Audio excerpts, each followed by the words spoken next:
Welcome in. Thanks for joining us for the WHHI Daily News, where we strive to bring you more Lowcountry news more often.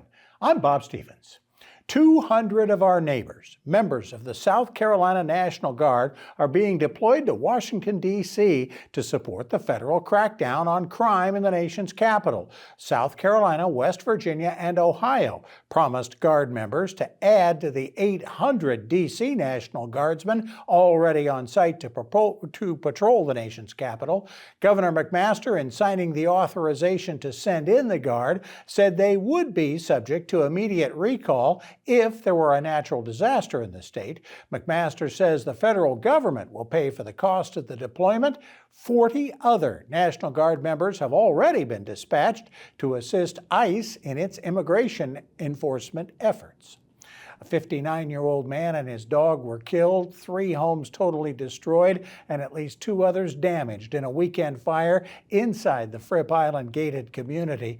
The man's name has not yet been released. The State Law Enforcement Division still investigating what might have caused the blaze that was fought by multiple Lowcountry fire departments. While Lowcountry Congresswoman Nancy Mace begins to focus on her run for governor, it'll be curious to watch who will be running for the U.S. House seat that she's vacating next year. Republican State Representative and funeral home operator Mark Smith of Berkeley County, who also lives on Daniel Island, has joined Charleston's Jack Ellison in filing paperwork to raise money for the campaign. The 55-year-old Smith's launch video ties him closely to President Trump and his agenda. 3 Democrats have indicated they'll run for Mace's seat as well.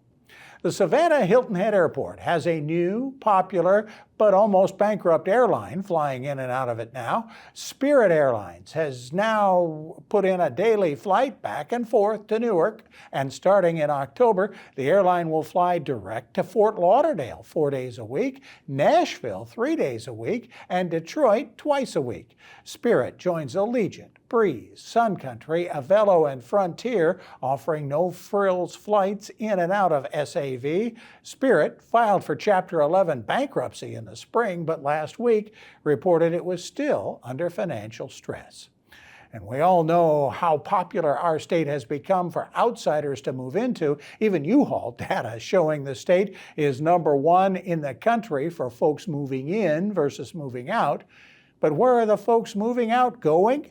U-Haul has an answer for that, too, saying the #1 destination for South Carolinians leaving the state is the Charlotte area, with Atlanta second, and then Miami, Orlando, and Tampa, and then the Baltimore, Washington, D.C. area.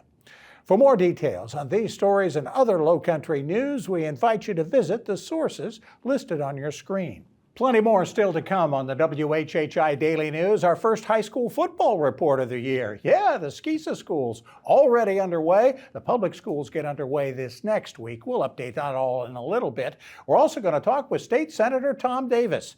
He's been busy digging holes. Yeah, getting ready to build I-95. We'll get more from him in just a moment.